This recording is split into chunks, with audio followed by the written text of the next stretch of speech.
달콤한 말씀, 행복한 하루, 말씀 묵상 시작하도록 하겠습니다. 오늘 우리가 함께 묵상할 말씀은 사도행전 15장 12절에서 35절 말씀입니다. 온 무리가 가만히 있어 바나바와 바울이 하나님께서 자기들로 말미암아 이방인 중에서 행하신 표적과 기사에 관하여 말하는 것을 듣더니 말을 마치매 야고보가 대답하여 형제들아, 내 말을 들으라. 하나님이 처음으로 이방인 중에서 자기 이름을 위할 백성을 취하시려고 그들을 돌보신 것을 시므온이 말하였으니 선지자들의 말씀이 이와 일치하도다. 기록된 바 이후에 내가 돌아와서 다윗의 무너진 장막을 다시 지으며 또 그 허물어진 것을 다시 지어 일으키리니 이는 그 남은 사람들과 내 이름으로 일컬음을 받는 모든 이방인들로 주를 찾게 하려 함이라 하셨으니 즉 예로부터 이것을 알게 하시는 주의 말씀이라 함과 같으니라.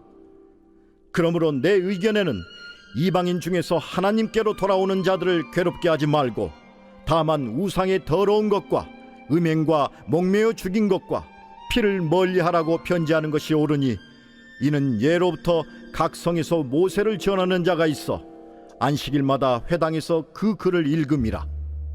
이에 사도와 장로와 온 교회가 그 중에서 사람들을 택하여 바울과 바나바와 함께 안디옥으로 보내기를 결정하니 곧 형제 중에 인도자인 바사바라 하는 유다와 실라더라.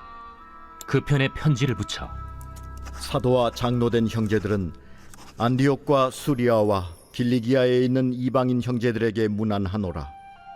들은즉 우리 가운데서 어떤 사람들이 우리의 지시도 없이 나가서 말로 너희를 괴롭게 하고 마음을 혼란하게 한다 하기로 사람을 택하여 우리 주 예수 그리스도의 이름을 위하여 생명을 아끼지 아니하는 자인 우리가 사랑하는 바나바와 바울과 함께 너희에게 보내기를 만장일치로 결정하였노라. 그리하여 유다와 실라를 보내니 그들도 이 일을 말로 전하리라. 성령과 우리는 이 요긴한 것들 외에는 아무 짐도 너희에게 지우지 아니하는 것이 옳은 줄 알았노니 우상의 제물과 피와 목매어 죽인 것과 음행을 멀리할지니라. 이에 스스로 삼가면 잘 되리라. 평안함을 원하노라. 그들이 작별하고 안디옥에 내려가 무리를 모은 후에 편지를 전하니 읽고 그 위로한 말을 기뻐하더라. 유다와 실라도 선지자라. 여러 말로 형제를 권면하여 굳게 하고 얼마 있다가 평안히 가라는 전송을 형제들에게 받고 자기를 보내던 사람들에게로 돌아가되 바울과 바나바는 안디옥에서 유하며 수다한 다른 사람들과 함께 주의 말씀을 가르치며 전파하니라. 1차 선교 여행을 주님의 은혜로 마치고 돌아온 바나바와 바울이 이제 파송교회인 안디옥 교회에 선교 보고를 하게 되죠.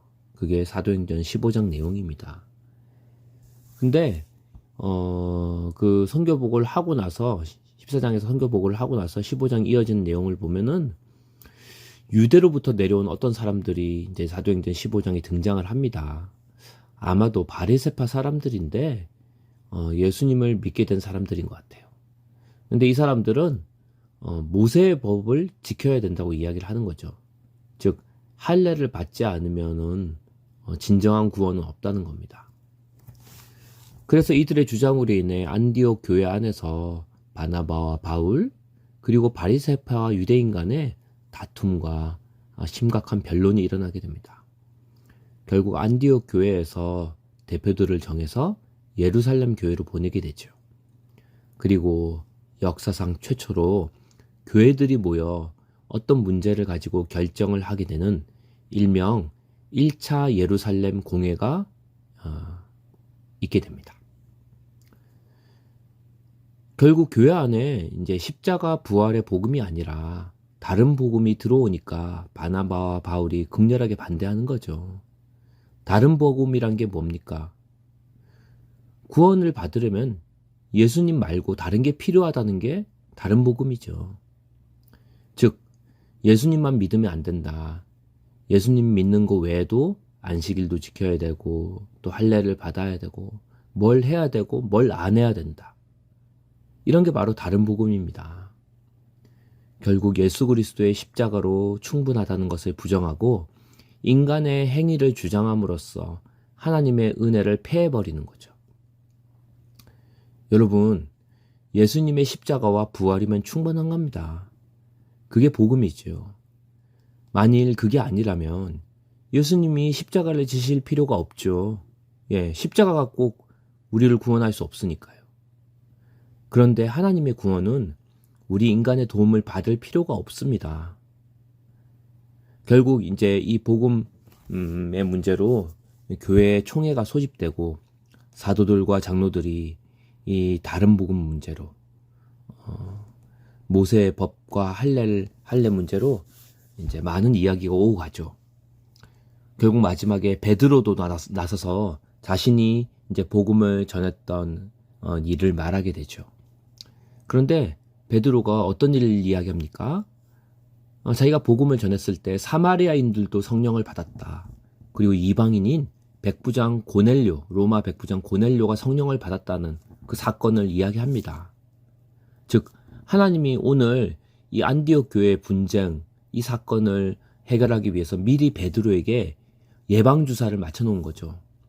베드로의 인생에서 부정한 사마리아인과 이방인도 구원받을 수 있다는 것을 사도들의 수장이었던 베드로가 몸소 체험하게 한 겁니다. 아마 이방인 고넬료 사건이 없었다면 베드로도 이방인의 구원에 대해서 소극적이었을 것입니다.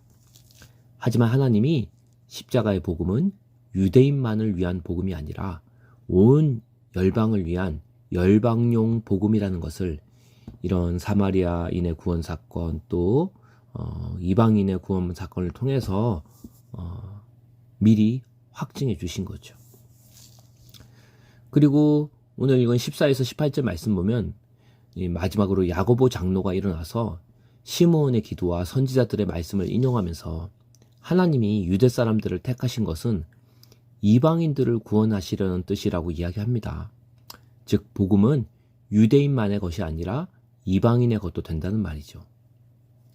그러므로 유대인 성도는 이방인 성도에게 유대인의 문화와 관습을 강요하지 말자는 거죠. 그리고 이방인 성도들도 유대인과의 화합을 방해하는 이방 풍습을 자제할 것을 제안합니다. 그리고 그런 대표적인 이방인 풍속이 무엇이 있을까요? 우상과 음행과 목매어 죽인 것과 피죠. 교회 안에서 이 이방인의 4가지 풍습을 자제함으로써 교회 안에 유대인 성도들과 쓸데없는 갈등을 예방하자는 겁니다. 그래서 예루살렘 교회가 이 제안을 내고 그리고 안디옥 교회도 이 제안을 받아들이게 됩니다. 예루살렘 교회가 이 제안을 받아들여서 유다와 실라를 대표로 뽑아서 이런 내용을 담은 편지를 안디옥 교회에 전달하게 되죠. 그리고 이 예루살렘 교회의 편지를 받은 안디옥 교회도 예루살렘 교회의 권면을 기쁘게 받아들입니다. 유다와 실라는 거기서 얼마 동안 지내면서 성도들을 격려하다가 돌아갑니다. 그리고 바울과 바나바는 안디옥에서 계속 복음을 전하고 말씀을 가르치는 사역을 감당하게 되죠. 오늘 말씀 보면서 하나님은 우리에게 예수 그리스도의 복음 외에 다른 복음을 주시지 않았다는 걸 꼭 기억했으면 좋겠습니다. 오직 십자가와 부활이면 충분한 거죠. 그래서 어떤 사람이든 유대인이든 이방인이든 어린이든 어른이든 흑인이든 백인이든 아시아인이든 유럽 사람이든 차별 없이 우리 죄를 위해 죽으시고 부활하신 그 예수님만 믿으면 은혜로 구원받는 거라는 거죠. 복음은 모든 믿는 자를 구원하는 하나님의 능력이기 때문입니다. 하지만 우리가 기억할 게 있습니다. 공동체 안에서 복음이 아닌 다른 것들로 서로 간에 불필요한 갈등을 일으키지 않도록 상대방의 문화와 관습을 존중할 필요가 있다는 거죠. 결국 교회가 복음만 붙잡게 되면 나머지 문화들은 시간이 지나면 복음의 문화로 자연스럽게 다 바뀌게 되기 때문이에요. 바라기는 오늘도 우리가 다른 복음이 아닌 부활의 복음, 십자가의 복음을 전하고 붙잡는 그런 성도들로 또 공동체로 세워줄 수 있기를 주님의 이름으로 축원합니다. 함께 기도하겠습니다.